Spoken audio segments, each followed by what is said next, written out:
Le tribunal militaire est un avatar du tribunal. Ce n'est pas un vrai tribunal. Ce n'est pas une juridiction viable. Tout le monde le sait. Voilà. Et tous les pays qui sont embrasés et qui maintiennent encore des juridictions de ce genre, évidemment, vont sombrer dans des situations d'irresponsabilité et d'inconfort en termes de procédure et de raison. Voilà. C'est comme ça. Je vous prends l'exemple. Pendant la Seconde Guerre mondiale, le général de Gaulle a été jugé 2 fois en 31 jours. Premier jugement, il a pris 4 ans de prison ferme, confiscation de ses biens, un abattement de galons. Il venait d'être général, on le rétrograde colonel.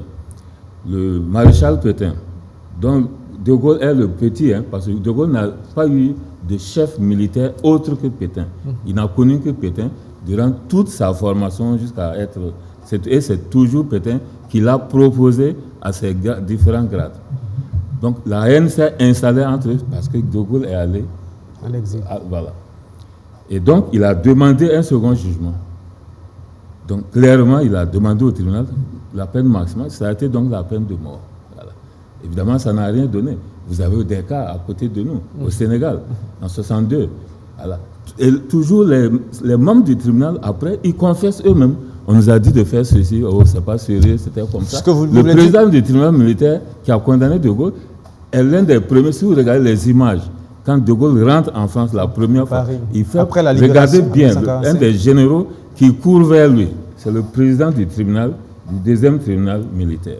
Ça vous dire que ces affaires de tribunal, moi je ne suis pas fanatique de ça. Mais on fait avec ce qu'on a. Il a communiqué comme il peut.